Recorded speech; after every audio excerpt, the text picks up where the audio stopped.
1936 நம்மளை இந்த பட்டியலிலே இணைத்தார்கள். அப்படி 1936 இணைத்த பிறகுதான் ஐயா இம்மானுவேல் தேவேந்திரன் அவருடைய போராட்டம் நமக்கு தேவைப்பட்டது. ஒருவேளை பட்டியல் இல்லாமல் இருந்திருந்தால் அந்த போராட்டம் நமக்கு தேவை இருந்திருக்காது என்பதை நான் இந்த நேரத்தில் சுட்டிக்காட்டி கடமைப்பட்டிருக்கின்றேன். ஆகவே இந்த பட்டியலை விட்டு வெளியேற வேண்டும் என்று சொன்னால் நாம் என்ன செய்வது? இதில் இல்லாமல் இருந்தால் எப்படி இருக்கும் என்பதெல்லாம் குறித்து தான் நான் ஒரு நூலை எழுதியிருக்கிறேன். ஒருவேளை இந்த பட்டியல் இல்லைன்னு சொன்னால் ஐயா நம்ம ஐரோம்பட்டி முருகேச பாண்டியன் அவர்கள் மாதிரி ஒரு 1000 பண்ணையார்கள் இங்கே நம்மள்கிட்ட இருந்திருப்பாங்க, தொழிலதிபர்கள் இருந்திருப்பார்கள். இப்பொழுது இல்லை என்ற குறைபாடு நமக்கு இருக்கிறது. ஒரு 5 அமைச்சர்கள் இருந்திருப்பார்கள் தமிழ்நாட்டிலே, 50 எம்எல்ஏக்கள் இருந்திருப்பார்கள், இருக்க வேண்டும். ஆகவே தான் இந்த பட்டியலில் நாம் வெளியேற வேண்டும் என்று நாம் கேட்கிறோம். இன்னும் நிறையா பள்ளிக்கூடம் நடத்தக்கூடியவங்க, கல்லூரி நடத்தக்கூடியவங்க எல்லாருமே இதில் வந்திருப்பாங்க. அப்படி வரவில்லை என்பதுதான் நம்முடைய குறைபாடு. இதுக்கு என்ன செய்யணும் அப்படின்னு கேட்டீங்கன்னு சொன்னால், நான் வழக்கறிஞர் கூட ஆர்டிக்கிள் 341 படி, இந்திய அரசியலமைப்பு சட்டத்துடைய ஆர்டிக்கிள் 341 படி மாநில அரசாங்கம் இந்த பட்டியலிருந்து இவர்கள் வெளியேற விரும்புகிறார்கள் என்று பரிந்துரை செய்ய வேண்டும்.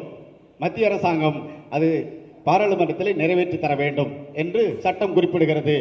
ஏற்கனவே நம்முடைய பெயர் திருத்தத்திற்கு ஒரு ஆணையை நியமித்தார்கள், ஹன்ஸ்ராஜ் வர்மா கமிட்டி என்ற கமிட்டியில். அந்த கமிட்டி பெயர் திருத்தத்திற்கு மட்டும்தான் பரிந்துரை செய்திருக்கிறது, இது பட்டியல் வெளியிடத்திற்கு பரிந்துரை செய்யவில்லை என்று இந்த மாநில அரசாங்கம் மத்திய அரசாங்கத்திற்கு நோட்டீஸ் அனுப்பிடுச்சு. அப்போ நம்ம என்ன செய்கிறோம்? இந்த மாநில அரசாங்கத்தை வலியுறுத்த வேண்டும். நம்மளுடைய நட்பாக இருக்கலாம், ஐயா இம்மானுவேல் தேவேந்திரருக்கு மணிமண்டபம் அமைத்திருக்கலாம், அதை நாங்கள் வரவேற்கிறோம், அது எங்களுடைய கடமை. இவ்வளவு லேட்டாக செஞ்சதே நமக்கு அதை வன்மையாக கண்டிக்கின்றோம். ஏன்னா அவருடைய தியாகத்தை போற்றுவதில் நீங்கள் முன்னாடியே செய்திருக்க வேண்டும். 1.5 கோடி தேவேந்திரர்கள் தமிழ்நாடு முழுவதும் இருக்கிறார்கள். அந்த வாக்கு வங்கி உங்களுக்கு நினைவில்லையா? எனவே அந்த பட்டியல் விளையாட்டத்துக்கு யார் ஆதரவு தரலையோ அவங்கள ஊருக்குள்ளே நுழையக்கூடாது, விரட்டி அடிக்கணும். இதில் இல்லாமல் இருந்தால்தான் நம்முடைய முன்னேற்றம் இருக்கும். அடிப்படையாக பொருளாதார முன்னேற்றம் என்பது வரும். ஆகவே அவர்கள் இதை நிறைவேற்றி தர வேண்டும். அதற்கு நாம் ஓரணியில் திரண்டு குரல் கொடுக்க வேண்டும். அப்படி வந்தால்தான் நம்ம என்ன செய்ய முடியும்? ஒட்டுமொத்தமான முன்னேற்றம் நமக்கு இருக்கும் என்று சொல்லி ஐயா இம்மானுவேல் தேவனுடைய சமூக உரிமை போராளி இம்மானுவேல் தேவேந்திரர் என்று நான் இந்த பெயர் சொல்றதுனால ஐயாவுடைய பெயரை மறைப்பதற்காக இல்லை. ஏன்னா ஐயாவுடைய முழு பெயர் இம்மானுவேல் சேகரன் என்று பின்னாடி பெயர் மாற்றிருக்கிறாங்க. அவருடைய முழு வரலாறையும் இந்த புத்தகத்தை நான் எழுதலை, தமிழவேல் என்பவர் எழுதியிருக்கிறார். ஐயா அவங்க அம்மாவுக்கு கிடைச்சிருப்பான்னு தெரியல. ஏன்னா இது ரிவைஸ் எடிஷன், மிக அருமையான புத்தகம். அவர் பரமக்குடிக்காரர் தான், என்னை போன்ற ஒரு கல்லூரி பேராசிரியர்.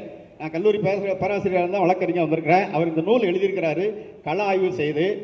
அந்த நூல் அவங்களுக்கு கிடைச்சிருக்கோ இல்லையோ அதுக்காக தான் கொண்டு வந்து கொடுக்கணும்னு சொல்லிட்டு இந்த நூலையும் அனைவரும் வாங்கி படிக்கணும். ஏன்னா அப்போதைய அரசியல் சூழ்நிலை நம்ம தெரியாமல் இருந்தக்கூடாது. ஏன்னா அரசியல் என்பது அதிகாரம், politics is nothing but power என்று சொல்வார்கள்.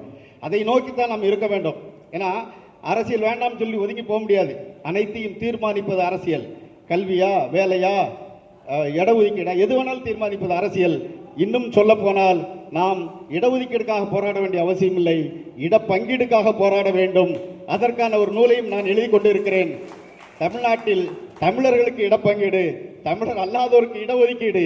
நீ யாரா எங்களுக்கு இடஒதுக்கீடு கொடுக்கிறது, நான் உங்களுக்கு தர்றேன் என்ற அடிப்படையில் அந்த நூல் வெளிவர இருக்கிறது. அதையும் விரைவில் வெளியிடுவோம். அந்த அடிப்படையில் இந்த நூலை அவர்களுக்கு வழங்கி பண்பாட்டு புரட்சி ஏற்படுத்துவதற்காக இந்த லால்குடியை சேர்ந்த தேவேந்திர வேளாளர்கள் இந்த முன்னெடுப்பை எடுத்திருக்கிறார்கள். அவர்களை நான் பாராட்டி வாழ்த்தி விடைபெறுகிறேன். நன்றி, வணக்கம், வாழ்த்துக்கள். விழா குழுவின் சார்பாக ஐயாவுக்கு அவர்களுக்கு நன்றியை தெரிவிக்கின்றேன்.